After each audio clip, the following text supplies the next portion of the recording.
Coming up next on This Week in Computer Hardware, Samsung S4 ain't quite touchless. Help for Tomb Raider, speeding up TressFX, upgrading all-in-ones, running 6 monitors, workstation GPU upgrade, backing up locally, and the Ouya is coming.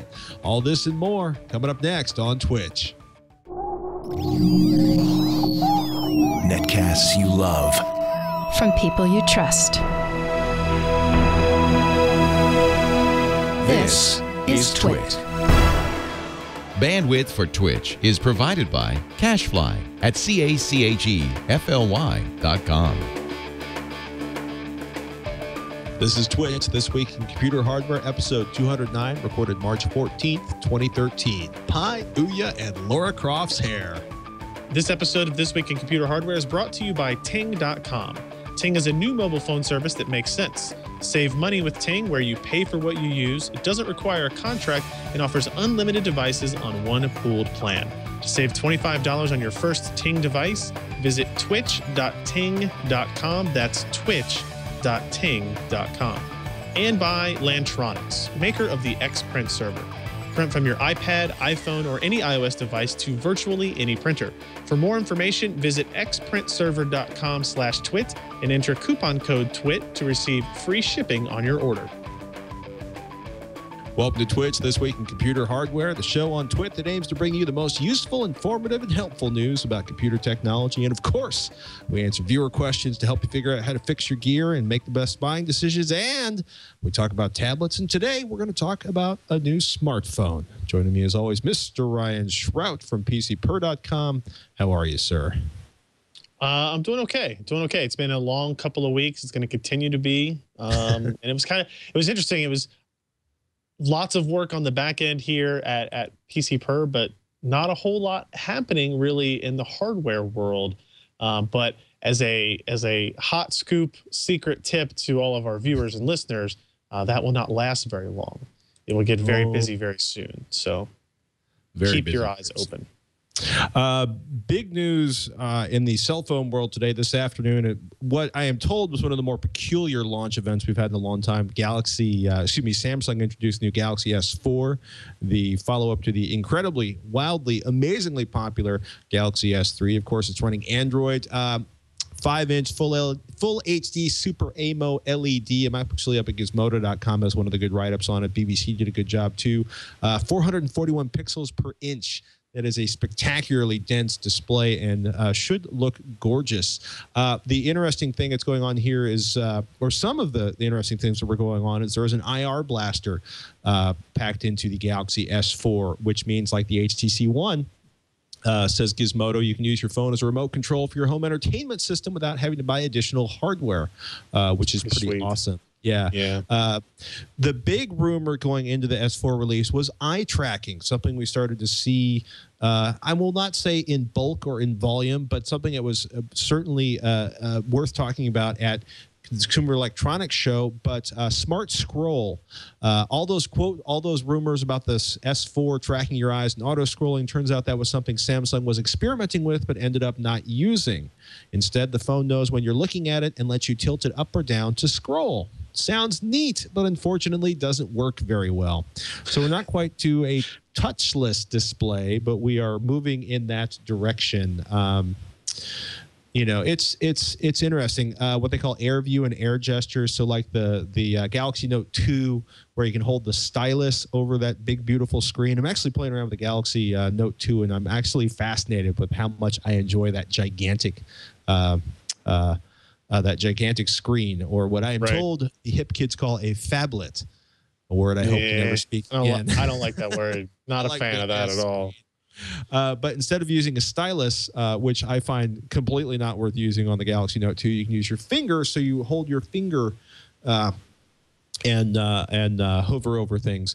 It's interesting. If you're curious, there's also a barometer built into the phone. A health tracker is built into the phone. So S Health, which is a Samsung app, will track the number of steps you take, the ambient temp. Wait, let me quote this. And I got to say, gizmodo.com/5990644 is the article. It's a great write-up on the phone. You should go there. The app will track your steps, stairs climbed, the ambient temperature and humidity, plus track your food intake and estimate calories consumed and burned. That was the strangest wipe I think I've ever seen off of a TriCaster. Appropriate for the phone discussion, though. Except for the UFO wipe. And apparently there's an optional accessory to track sleep. So like a 13 megapixel camera, slightly, I want to say slightly thinner, and maybe, a biscuit crumb lighter than the S3. Interesting. What do you think about the feature where it'll record on both cameras at the same time? Did you see that? Yeah, there's many things in this world that frighten me, and recording from the front and the back simultaneously has just been added to that list. It sounds incredibly gimmicky, but that's one of the things I love about Android. iPhone, Jonathan Ives is bringing a level of sophistication. Mr. Cook, Mr. Ives, the team at Apple are always striving for an elevation of the platform. And the nice thing about Android phones is, hey, we can do this. Let's make it a feature. Right. I don't think anybody's going to use it. Or if they do, it'll be really funny to see what they do with it, right? Because we can record a podcast, one side at 13 megapixel and one side at 2 megapixel.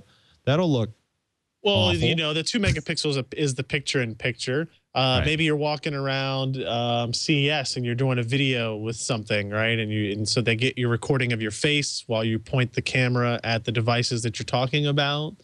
I don't know. It seems interesting to me. It's the only thing that I thought maybe looked like this is actually utilizing additional hardware horsepower as well. Right. Like that kind of.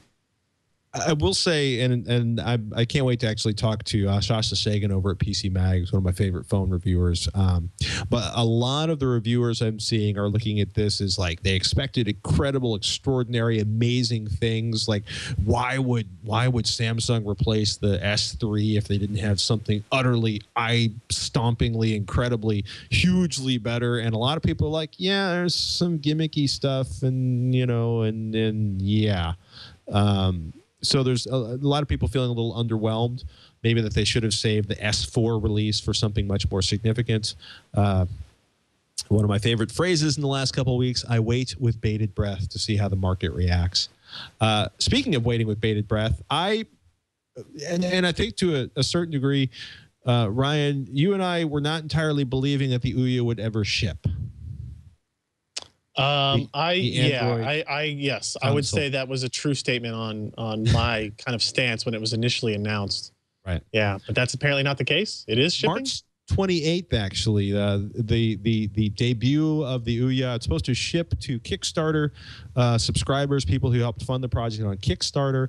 And let me take a step back. For people who are not familiar with the Ouya, it's a $100 Android box dedicated to gaming. So you get a box that runs Android games. They're claiming like 480 Android games, whether that is translations of existing games into a 1080p screen, or new games that will take advantage of the additional screen horsepower available in the Ouya box. I don't know, but basically you get a box and a controller for $100, and the idea is that there will be this huge opportunity for Android gaming to step up and become a part of the living room, which is an interesting thought, right? We should point out it's Raspberry Pi Day. For me, it's the beginning of the Raspberry Pi Challenge, where I'm looking at using this $35 to $50 ARM PC running any of a number of Linux distros, and trying to replace my desktop with that, just because I enjoy watching Windows updates slowly. I kid because I care. It's an amazing, like for $35 though, you can create a really nice XBMC media player that'll work wirelessly or with USB, or excuse me, with Ethernet. You'll have to use a USB wireless Wi-Fi adapter, but it's available. It's a really cool piece of hardware. It's really inexpensive. So for a little bit more, you're getting a case, you're getting a power supply, you're getting more horsepower, and you're getting an Android environment that's designed for gaming, and of course the remote control, or I should say the game controller, not a remote control like I'm changing channels, but it's essentially begins shipping to Kickstarter backers on March 28th. Is going to be carried in Best Buy. We're going to know more about the launch on that day. A lot of my gaming friends from over at Rev3 Games are they question whether or not there's going to be anything that really sets this off. They are hoping to have some big information at South by Southwest that said, oh, there's these cool games that aren't available anywhere else.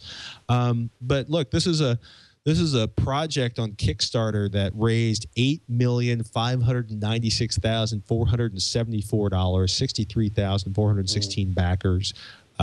You know, they were looking for less than $1 million. They got 8.5, so almost 9 times that. So it's I'm going to be looking for less than $1 million. Just saying, just putting it out there. I think it's interesting to see how this will compare with something like the NVIDIA Project Shield we saw announced at CES. Both of them have, you know, they're different types of devices. The Shield has a screen built in, but it is an Android-powered gaming device with a gamepad attached. It just happens to be attached to the physical device as opposed to you know, a wireless or a wired controller. And they're basically going after the same markets, but NVIDIA's has the advantage of being able to maybe play around with streaming PC games as well. So, and they're still claiming Q2 for release of the Shield. I don't know if I believe that they'll actually make that deadline, but that's still the plan. So there's several other smaller name kind of Android powered gaming things that are kind of on the radar, but I'll be curious to see how these kind of separate themselves from the pack if they are able to make Android as a dedicated gaming platform attractive to anybody, PC users, console users, anybody. Something we were talking about in HD Nation this week, where there's like these $80 and $150, like A5 processor for like $80, like $150 for an A9 processor, but ARM powered Android's USB sticks or HDMI sticks. So you can plug them in the back of your HDTV. Sorry, I'm looking at the wrong camera. At the back of your HDTV or the back of your input on your AV receiver, and get all of your Android games and the ability to stream video. And basically anything that'll run on Android, you can then run on your HDTV. And it's got a USB port in the back, so you can plug in a USB remote for it for remote controls and stuff. So there's a lot of really exciting stuff going on in this area of sort of entertainment, whether we're talking games or video streaming or web access or what have you, that involves, you know, taking Android out of the mobile environment and putting it in the living room. I am excited about this. It's kind of fun to watch. We also, it's funny, on TechZilla this week, we talked about Linux and Steam. All I'm going to say is Linux Mint may be my new favorite distro, since Ubuntu just wept at the idea of trying to run a GTX 670 or find it, much less load the drivers. I still had to manually load the drivers to get a GTX 670 to run under Mint Linux. But Steambox prototypes, wrote Tim Very up on PCPro.com, will reach developers within the next 4 months. So Valve CEO Gabe Newell was talking to the BBC and said, basically, quote, the console competitor will go up against Sony's PlayStation 4 and Microsoft's Xbox 360 successor, which we expect to hear quite a bit more about at E3. So far, says Tim, we know that the Steambox will utilize Valve's Steam distribution service and its big picture mode user interface. It's essentially the 10-foot, the lean back interface that Valve has crafted for Steam. And Valve will be manufacturing its own reference design, but third parties will also be allowed to construct Steam boxes that will tap into Valve's gaming library. Xi3, it's interesting, in particular, looks to be one of the likely Steam box partners to produce hardware. I will say that Valve was basically saying Xi3 was not a Steam box, and you should not take their piston as a representative example of what the Steam hardware would be, because the marketing folks over at the marketing folks over at Xi3 have done a fantastic job of building the idea that this is a Steam box. This is what the Steam box is going to be. This is the Steam box prototype, and you can get it now, or you can pre-order it now. What do you think? Are you excited about a Steam box, or as a PC gamer, does it just seem like a silly thing unless you can buy it for $100? It doesn't need to be $100, but it needs to be less than the $1,000 that the piston wants to charge you. Right. They're using an embedded AMD APU. I don't think that the hardware components even equal necessarily the value of half of that price, $1,000. You know, I don't think they come up to $500. And I don't think that the software that Xi3 may or may not be developing is necessarily worth that upcharge. And I don't think that the engineering feat that they went through to get a computer into that shape and design of chassis is really worth it either. I mean, you can get a mini ITX system. It's going to be bigger than that, but it could be reasonably sized still. It's going to be a better performer for less. You know, I still think the idea of a Steam box is a good one. I don't want it to be a ripoff at the same time. You know what I mean? Like, I understand that they need to make profit on it, and that there's going to be some concessions that have to be made versus just a standard gaming PC. But, I think if you get something in the $500 range that's going to come out and compete against the PlayStation 4 and then the next Xbox console, then it makes it a lot more interesting. But at $1,000, it's not even really in that competition anymore. A little too expensive. Yeah. Something that's not expensive and solves a lot of problems is Lantronix, ladies and gentlemen. If you have not, you actually are the resident expert on this. If you have iOS devices and you want to print to them, maybe you want to make the printers at home available to everybody in the family. Maybe you want to make all the printers in the office available to your staff that has iPhones or iPads. Lantronix, for a mere $99, can make your life oh so easy. Mr. Shroud? Yeah, so Xprint Server, which is the device made by Lantronix, what it does is it enables wireless printing from your iPad, your iPhone, or iPod Touches even as well. It eliminates the need to print through like third-party applications, install any extra software on your phone or on your computer. You don't have to email yourself documents, and it works with the USB or network printer that you already own, whether it is wired or wireless. You can print directly from the iOS native menu. No apps to buy, no software to load. It works with more than 4,000 top name brand printers. And if they don't have yours on there, if you email them, they can add it very easily. It's easy to use. It has automatic discovery and setup. You basically just take it out of the box, plug in the network cable, plug in the power cable. You wait for the lights to stop blinking, meaning it has recognized the printers on your network. And you open up your iOS app and go to the print menu, and it'll show up as an AirPrint device. And even better is that it works with network printers, but with wired printers too, USB printers. It has a USB port on the Xprint server. And not only then does that put that on the network for the iOS devices to use, but any computer on your home network will be able to print to it. So it kind of acts as a network print server as well. There's advanced configuration via web interface if you want that. And one Xprint server supports multiple printers and virtually unlimited iOS devices. The Home Edition's $99, supports up to 8 USB and 2 network printers. So that's a healthy amount for, I think, any kind of home or even small office user. And the Network Edition is $149, supports unlimited network printers. It's a good device, not just for the office. It's a good device for the home. If your whole family has iOS devices and you have iPads and the kids have iPod Touches, this is the type of thing that will enable them to print as easy as it gets. You don't have to buy a new printer. You don't have to set it up or any different way. You basically plug it in, turn on this the Lantronix Xprint server, and you're good to go. Now, you can get free shipping if you want, and we encourage you to. If you want to buy one of these Xprint servers, all you have to do is go to xprintserver.com/twit for more information, learn a little bit more about the device if you need to, if our explanation didn't kind of give everything that you needed. And if you use the coupon code TWIT, TWIT, you'll receive free shipping on your order. So remember, that's xprintserver.com/twit. and enter coupon code TWIT at checkout. And we thank Lantronix for their support of This Week in Computer Hardware.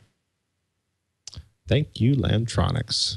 We'd love to answer your questions on Twitch This Week in Computer Hardware. We got an email from Patrick, not me, oddly enough, although I have a lot of questions about upgrading an AIO PC. He says, I'm planning to get a customized HP Envy 20-D 010T all-in-one computer. The lowest price uses a Sandy Bridge Pentium G640. Wow, they still make Pentiums. It can be customized to run on an i3-3220. I'm looking at the G640 and the i3-3220. Both will use LGA 1155 and consume 65 watts. In the future, can I upgrade to a more powerful processor like the i5-3330 or an i7-3770 since they use the LGA 1155 and consume 65 watts? Will I run into compatibility? Will I run into BIOS issues? I'm comfortable opening up a PC and doing the upgrade myself. I'm just concerned if the motherboard can support it. Of course, the motherboard is made by HP, and I cannot find any documentation about it. Oh, Patrick. It's either going to work smoothly or it's not going to work smoothly, and you're probably going to have to buy a part to find out. I mean, your first task is, can you even get inside the PC easily? Right. Right. It's an all-in-one device. Sometimes they're moderately user-friendly in terms of accessing the insides, but then you don't know how removable the heatsink assembly is, whatever they're using on it. to access the processor. Chances are the processor is in a socket.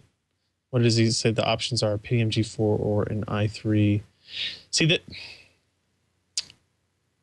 Access aside, because I think that's the first issue that you need to address. The fact that it can only be customized to run up to an i3 3220 tells me that the he says it's using 65 watts. In theory, you'd be able to put it in a higher end processor. The BIOS issue is concerned. If they haven't designed the system to have a higher end processor, it's possible that it would not recognize the new processor. If it doesn't recognize it, it doesn't necessarily mean it won't use it. It just may not print out the right information during post or into Windows or anything like that. It could have some issues there, and that could stem out to compatibility. I think if you can get to the processor and you swap it out, it will boot and it will probably get into Windows. I think the bigger problem is taking it apart and putting it all back together satisfactorily. I don't know. And I'd also be curious how much, even though the TDP of the i3 3220 is 65 watts, what its, what do they call it now? Like average power is on that versus the average power on the 3770S. They're going to be very different, I think.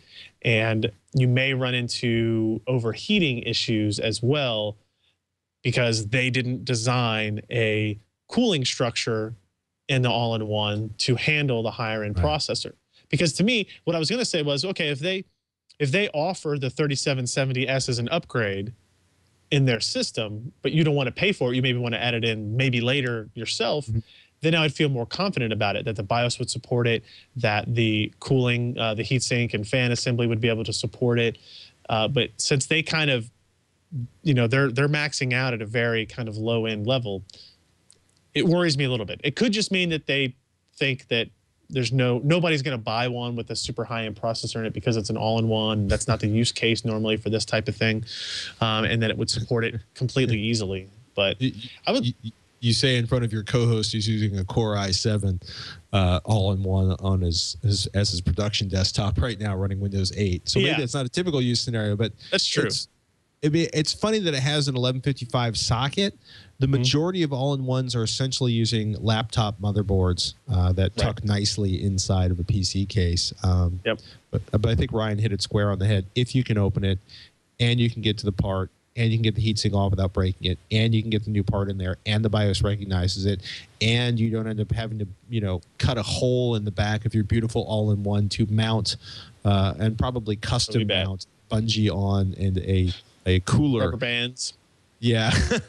It's all fun and games until, you've got this like 9-inch air cooler sticking out the back of your all-in-one. And the problem he has, I find very often on things like laptops and all-in-ones that are consumer devices as opposed to enthusiast devices, it's very hard to find information because there's very few people that really want to take apart, these all-in-one PCs. So, whereas normally if it were, a normal building or computer type thing, you would see, tutorials and directives and people on forums who have shown how you can upgrade these things and all that kind of stuff. And with this, there's going to be very little information out there, which is, which is a downer trying to upgrade things.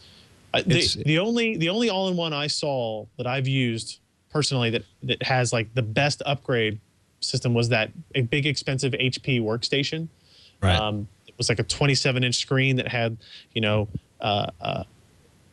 pneumatic gas arms to lift up the display, and all the components were laid out and well labeled, and it was meant to be worked on and modified and at least fixed easily. But I have a feeling when you get into the fancier looking devices that becomes less and less likely. It's been known to happen. Yeah. We got an email from John about multiple monitors. He says, thanks for the great show. I'm looking at putting together a system that will be able to run 6 monitors for day trading. Would it be better to go with a single GPU or 2 in Crossfire or SLI? Any other tips or advice would be greatly appreciated. John. Spending the money, if you're a day trader and you're a successful day trader, spending the money to buy like let's say a human scale makes these really excellent systems to hang multiple monitors on your desktop. Occasionally they come up used on eBay at a pretty amazing savings, but unless you're comfortable with like the giant array of monitors, or you already have VESA mounts that you can actually put monitors on. Before you go out and buy all 6 monitors, take some time to figure out how you're going to mount those and hang them in front of your face in a way that actually works. Because that's a good point. Yeah, no, it's just, and there's also, if all of your applications are 2D, Ryan, I think Crossfire or SLI probably wouldn't be necessary, question mark? Well, actually, you can have multiple graphics cards. If you actually have them enabled as Crossfire SLI, you can only use the outputs on one of them. You'd be limited to 3 displays. So his options are really they still sell the Radeon 7970 iFinity 6, which actually is a single graphics card that has 6 outputs, 6 mini DisplayPort outputs on it. And you can buy that, and that's like $500, maybe $450 now. Reasonable in terms of what you're trying to do. If you go with standard cards, you can get cheaper. If you're not going to game, if you're not going to play games on it, you can get a pair of, GTX 650 Ti cards, or GTX 660s, or Radeon 7770s, or 7850s, or something like that. Something that's lower cost. Like you can get a 7770 for like $130, but you get 2 of those, 3 monitors attached to each. If you're not gaming, that's okay. You'll be able to work it. You don't actually enable Crossfire, but you have support for 3 monitors off of each of those cards, as long as you have the display outputs on it.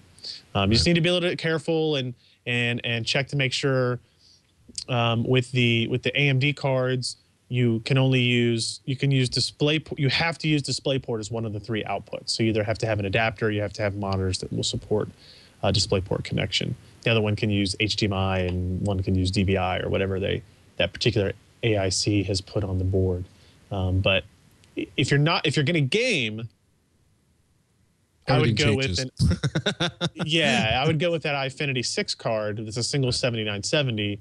And you can do it that way. And otherwise, if you have like 2 680s or something like that, and if you want to do gaming that way, you'll have to switch between what they call multi-GPU mode and SLI mode, or something like that. Multi-display mode versus multi-GPU mode, I think it is. And you can, you'll have to switch between essentially SLI on and SLI off when you go to play games. Otherwise, all 6 of your monitors wouldn't work. So. That would be bad. I actually found a link. Yeah, that's one of the human scale monitors. There's another variation on those, I believe, that are used in the Twit house. But it's funny. They show up on eBay pretty regularly. And then there's another link there, Burke, if you can show it, the 6 monitor mounts. I was shocked. I didn't realize there would be that many 6 monitor mounts when I did the quick Google link, from 132 to 300 to 500 and quite a bit more, depending on how fancy you want to get. And from simple, when I got my 6 monitor... Pixel Core uses these. Oh, do they like them? They do. Well, or something very similar. Yeah, I have. When iFinity 6 first came out, they brought 6 monitors and a stand, which was actually a 4 monitor stand and a 2 monitor stand. Oh, funny. And we use them now, but the quality of those monitor stands matters quite a bit. And if you don't have the capability to tighten every little nut and bolt securely, getting them all to be even and flat, or whatever angle you want them to be at, and to stay there over the course of months will not work out for you. So if you're OCD, spend the extra money. Like I put like when they started to be a little bit off, I would take gaff tape through the back of it and tape and force it back into place. But hopefully that's just me.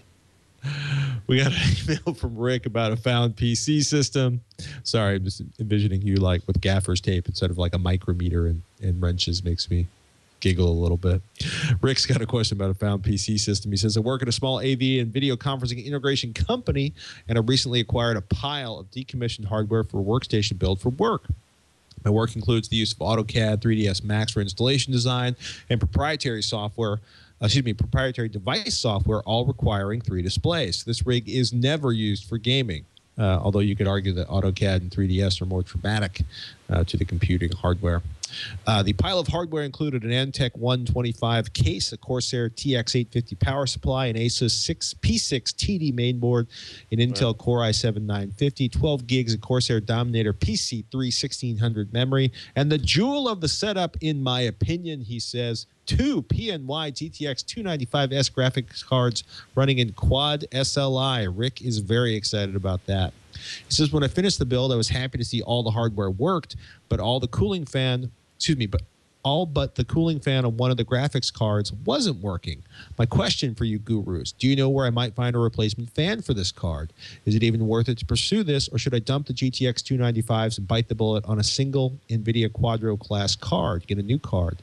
I've checked PNY's website, and from what I can tell, they don't offer replacement parts for legacy hardware. This setup is probably a little overkill for what I'm using it for, but I'm okay with that. And that makes you a charter member of the Twitch audience. That's right. Any direction would be greatly appreciated, says Rick. You can hack together, GPU. One, check the temperatures on the cards and see whether or not they're operating within the kind of design parameters, whether or not they're overheating or not. If your monitors are displaying in pixelated graphics of horror that have nothing to do with what you're trying to look at, you probably need coolers on your GPUs. But if they're running, this is a horrible thing to say about electronics that were designed to be cooled, but if it's not broke, you don't have to fix it, in terms of the output performance. If you start doing something really incredible in 3ds Max and your monitor suddenly starts looking like some sort of solar flare in the middle of it, then it locks the screen and your system stops behaving, then you found what the threshold is for needing coolers on your GPUs. Ryan's like, this is horrible. Yes, I am thinking that, yes. Would you bother trying to hack a cooler onto these cards? Because one, the heat sink that's on the card is going to be fine. You just need to get air across that heat sink. I'm always like, some biscuit fans, it'll be fine. I, however, have been known to do terrible things to perfectly innocent hardware just because it was what I could do with a pile of parts within arm's reach. Finding a replacement fan for that would be very hard because the GTX 295 was designed with a very specific cooler implementation. Other than finding somebody that has a dead one on eBay that they're willing to sell or something like that, you're probably going to be out of luck. I just looked up my review. Fan inside the cooler? Well, that's what I mean. The fan inside that cooler is going to be very specifically made for it. I don't know if you'll be able to find a replacement very easy. You may, and just take it apart and see, right? I mean, worst case is you don't use it anyway, I guess. But I was looking at his workloads that he was talking about, right? And it's the rig is never used for gaming, AutoCAD, 3ds Max. They will use newer GPUs to accelerate those applications a little bit better. The GTX 95 review that I put up was in December of 2008 for the GTX 295. So we're talking about more than, is that 5 years old? Wow. Yeah.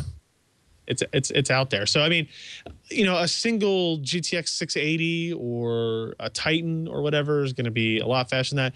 You're going for a Quadro, you're going to pay a little bit more, but you're going to get the support and that kind of stuff for those professional applications, which is probably what you want. 295s were great cards at the time. They were one of the first cards that NVIDIA designed to look different than all of the other family of cards. A very specific cooler, very unique design. They're dual GPU, and it's very reminiscent of what they do now with the Titan and the GTX 690. So there's all kinds of cool things. Yeah, this was actually, that's right. This was the interesting card that had facing PCBs that faced each other with one GPU on each, and the heatsink was in the middle. So right there. So if you see the water block, there's a GPU on the top and there's a GPU on the bottom, and that water block is actually cooling both of them. So another reason why I think finding a replacement for this is going to be significantly more difficult than just any other typical thing. You might check for aftermarket GTX 295 fans. Maybe those still exist. You can get one of those for $30 or $40 to try. But I think you still got one of them. Even if this one of the fans doesn't work, you still got one, which would be able to run multiple monitors and do most of those applications that you need to get into as well. So I'm still saying just strap a spare biscuit fan on there and see if it runs. Actually, as soon as you said 5 years old, I was like, oh, buy a new card, dude. And Yeah, you got I mean, the budget, buy a new card. the GTX 95 was also one of those like $800 video cards at the time, and there's two of them there. So you think, wow, this was a huge investment at the time. It sucks to just kind of put them on a shelf or throw them away or give them out or whatever it is. But all hardware has to go that way eventually. Yeah, I mean, that's why we get to amortize hardware in business. Yeah. You should see mine. If you're thinking about buying a new piece of hardware, you may be staring at your cell phone bill and thinking, I'm paying too much. You probably are. This episode of This Week in Computer Hardware is brought to you by Ting.com. If you haven't seen Ting.com, it's pretty cool. It's a new mobile phone service that makes sense. Save money with Ting. Pay what you use. It doesn't require a contract and offers unlimited services on one pooled plan. We're going to talk about a discount for you at twitch.ting.com, but it's pretty cool. It's a mobile service. It's an MNVO, which essentially means it's a reseller of Sprint's nationwide network. There's no contracts. There's no early termination fees. There's no like, my phone sucks, my service sucks, and they're going to charge me $500 to get out of my contract of doom. It's really cool. You go up to ting.com. You choose your plan from extra small through extra, extra large. And it's a really interesting idea. If you use little or no minutes or text or data, you pay very, very little money. If you use more, you pay a little bit more money. If you use all the data, then you pay a whole lot more money, right? It's right. A really simple concept. You know, I will say, you know, if you're going to use like 10 gigabytes a month on your wireless service, if you need like a wireless a modem, a portable router, you know, going with Sprint might be a better deal. If you're like, you know, I use my wireless modem like 2 days here and 4 days there, and you know, there was this 1 month I never used it, you can save a lot of money. It's basically $6 per device. And one of the ways and you're looking at the charts right here, right? If you don't use, it's really cool. If you choose the extra small for everything, they basically up the plan to however much data or minutes or text you use. If you have one of the larger plans, they carry over what you didn't use to the future. It's really, really cool. There's no overage charges. There's no penalties. If you use more than you thought you would, they basically roll you up to the next level of service. They credit the service you don't use. And part of the way they do this, right, because they're not doing add-on charges, you're not paying extra for caller ID. You're not paying extra for voicemail. That always makes me want to kick a cell provider in the shins. What they do is basically you buy your hardware, right? Because what happens with most of the major carriers, they're like, we're going to give you a magical piece of hardware that's worth $700 and you're going to pay $100. And all we ask is that you pay us another $100 a month for the next 3 years, or another $100 a month for the next 2 years. And you want a voicemail, it's about the extra $5 a month. And Ting is all about being really clear about what they do. Basically, you buy your hardware, or now you can actually bring your own devices to Ting. They're adding additional devices all the time. There's a set list up on BYOD at Ting that tells you what devices you can bring over from Sprint. And it's really cool. Amazing interface. There's an online interface that allows you to look at exactly what you're being charged for, where you're using your data, your minutes. You can pool multiple devices. And it was cool. I was thinking about moving over a Galaxy Note 2 to Ting, which unfortunately it's not supported yet, but I hope it will be in the near future. I called up 1-855-Ting-FTW. A human being answered the phone. The human being answered my question. And then I got a follow-up email that summarized what we talked about and what we learned from it so that I had it in my email. It was automatically sent to me. It's really, awesome. Really cool, right? Because usually when I'm done talking to someone from a cell provider, I want to kick the nearest heavy object with my foot. And this is one of the only times I can say as an adult where I was on the phone with a carrier and didn't really just suffer emotionally for it. So if you're curious, saving money, owning your hardware, getting a better deal, not spending a ridiculous amount of money, you can actually get an idea. If you know how many minutes or text messages you use in a given month, if you go up to Ting.com, they have a little thing you can move the dots around. You can calculate how much you would save over your existing cell plan. Check it out, Twitch, TWICH.ting.com. We want you to use that URL so that we get credit for it. They're sponsoring the show. They're trying to help us bring this show to you. So do us a favor, go to twitch.ting.com. It's really cool. Save money, better manage your mobile phone usage, and check out their savings calculator. Get an idea of how much you might save. And if you decide to buy a device from Ting.com, use twitch.ting.com. You'll save $25 on your first Ting device when you sign up, which could be as much as half of the cost of some of the hardware up there, at least when I looked there yesterday. Twitch.ting.com. Save money, own your device, and don't find yourself weeping when you stare at your phone bill at the end of the month. We want to thank them for sponsoring this episode of Twitch. Definitely. We're going to do a couple more emails. We want to remind people we need your questions. Send them in. Twitch at twit.tv. TWICH at twit.tv. That goes to both Patrick and I. Then we'll kind of cull through the questions on a weekly basis and come up with some of the interesting ones and ones that we haven't answered similarly in the recent weeks. So keep those emails coming. Twitch at twit.tv. Let's take an email from Chris, who's asking about backups. It says, thanks for a great show. I need to set up a backup solution, and due to the fact that I don't trust the online services, I plan to back up once a month. Well, we'll get into that. I plan to back up once a month to an external hard drive and then lock it in a rather large, heavy, fireproof safe. I'm planning on purchasing a Cronus True Image 2013 to automate the process, but I figured I would check with you first to see what you recommended. Also, I'm planning on doing an incremental backup each month, but is that the way to go, or am I better off performing a full backup each time?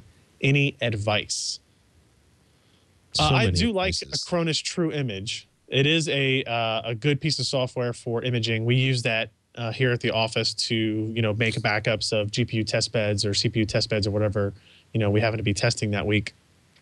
The idea of backing up to an external hard drive, locking it in a fireproof safe, I'm totally for that. Totally makes sense. But I don't.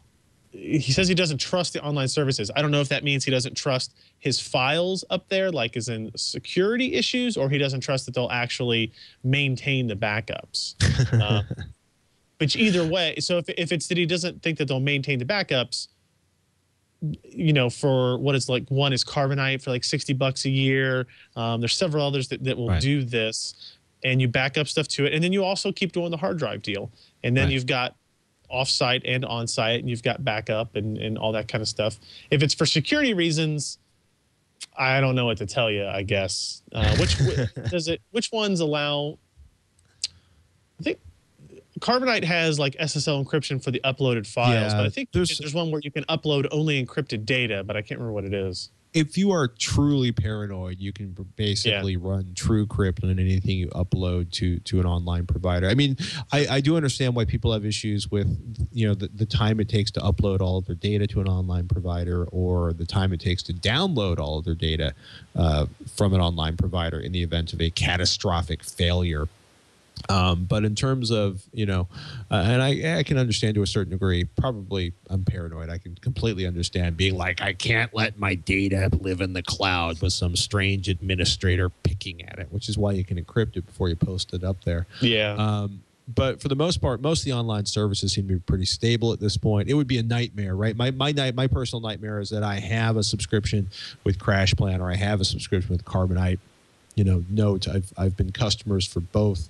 Both of them have sponsored Techzilla, so I certainly have some bias there. But my nightmare is what happened to a bunch of people on one of the smaller services where it shut down, and then they had to be responsible for transferring their data somewhere else. Which, when you're talking about taking like 2 months to upload a few terabytes of data, if it's a small process that runs in the background, that's a wicked ripping pain.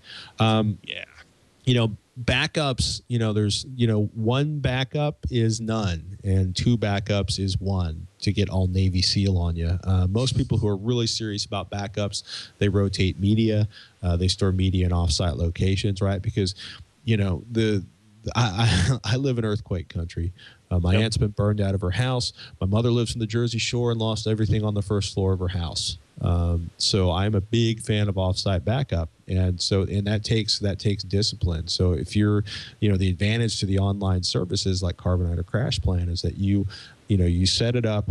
It's automatic. It takes care of itself. You don't have to remember to back those files up onto a disk, take the disk to Uncle Marty's house, get the other disk back from Marty's house, bring it to you. There's plans. You can look up, there's everybody's figured out ways to rotate media, to have, multiple copies and rotate it in and out. But backing up once a month to an external hard drive is great. I prefer doing incremental updates on a regular basis. That way, I also generate content like every day of my life. That's how I make my living. So if I lose a month's worth of work, I'm I'm in deep trouble.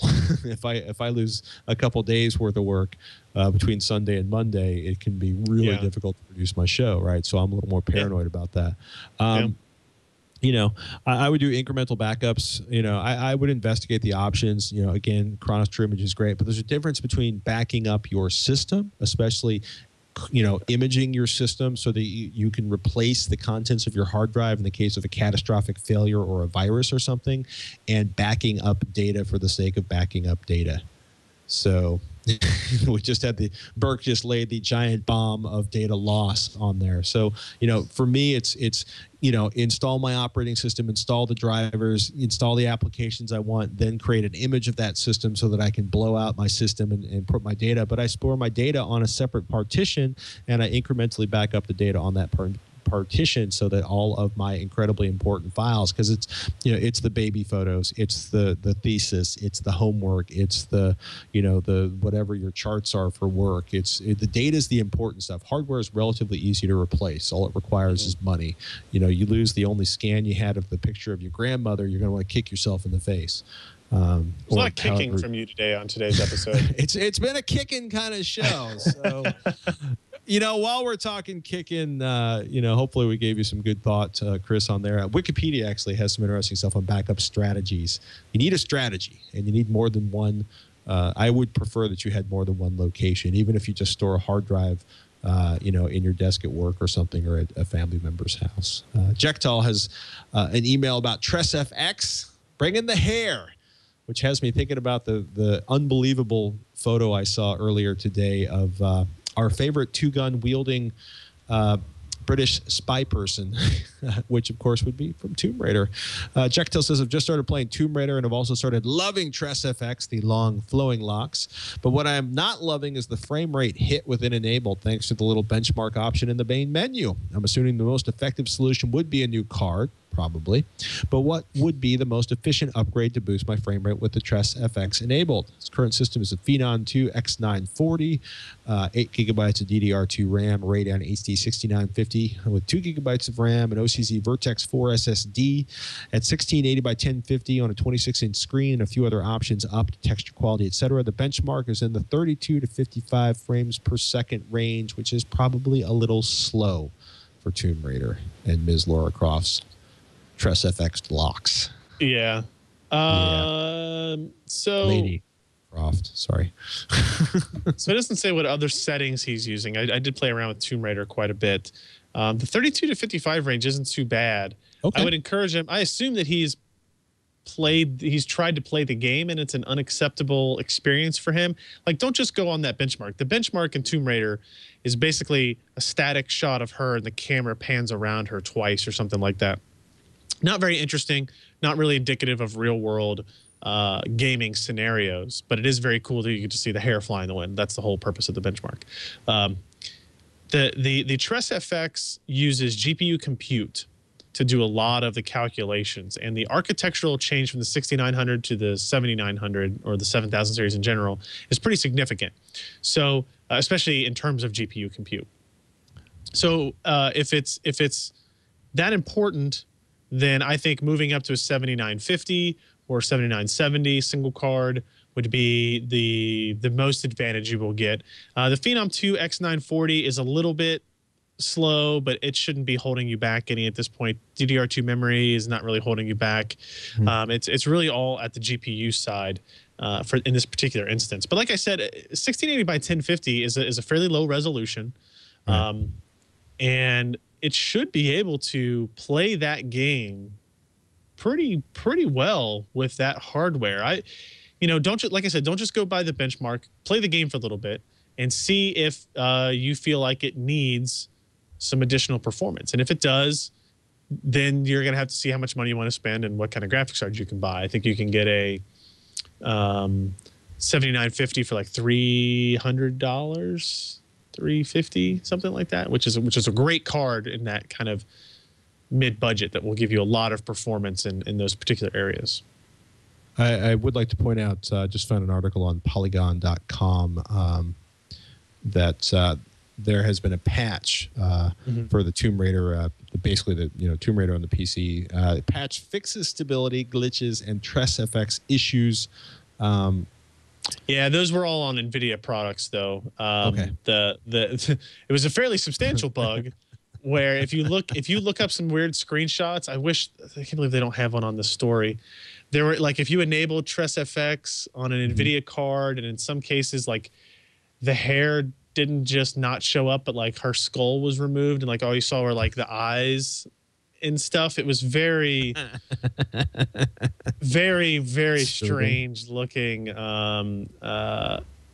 stuff. And even if her whole head was there, like the hair was completely gone. It was some interesting things that happened there. But that was NVIDIA didn't get the code apparently until I was looking for one of these pictures. And I think they said a week before it launched. I have a quick question. Like, TressFX is really interesting. The idea that it individually renders each strand of hair, with a ton of calculations, basically to make the hair respond realistically. How much of that might be gated by the Phenom 2? Is there any CPU that's going to be gating TressFX, or is TressFX entirely done in the GPU? So it's not entirely on the GPU.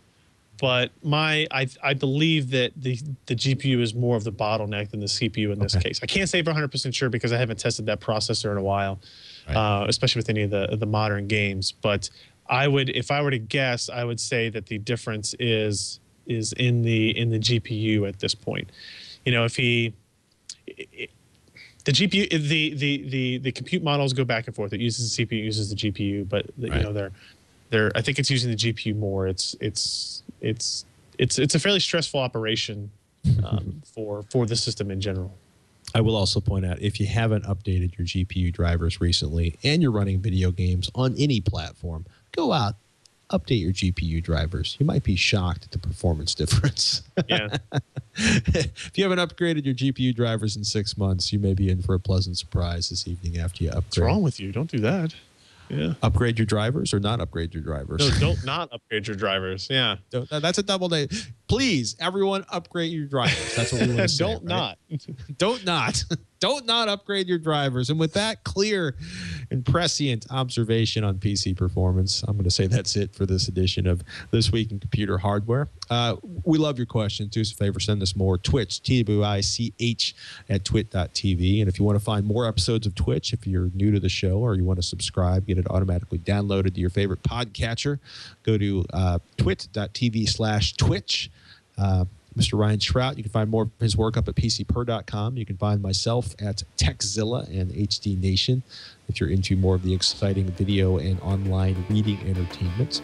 Absolutely. And I think that's going to be it for this edition of Twitch. I'm Patrick Norton. I'm Ryan Shrout. We'll see you next week on Twitch. Let's try a group wave first. So I'm going to go, and then Patrick, you're going to go, and then Ryan. All right. Okay, ready?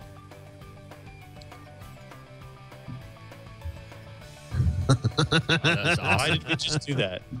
Because I said so. Oh, okay. Go about your we business. just made Burke happy. Yeah. So what's your exact street address, Ryan? 123. Yeah, I've got it. I'm delivering a keg there for you. Okay. All right, that'll work. All right. 1, 2, 3. As long as it's only a keg and no additional people, we should be good. Oh no. Yeah. It's cool. It's this new Twitter service. Yeah. That's all they. Yeah.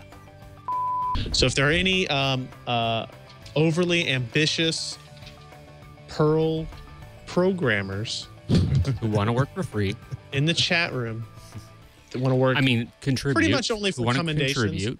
Maybe a graphics card. Hey, there you go. Hey. Graphics cards I got.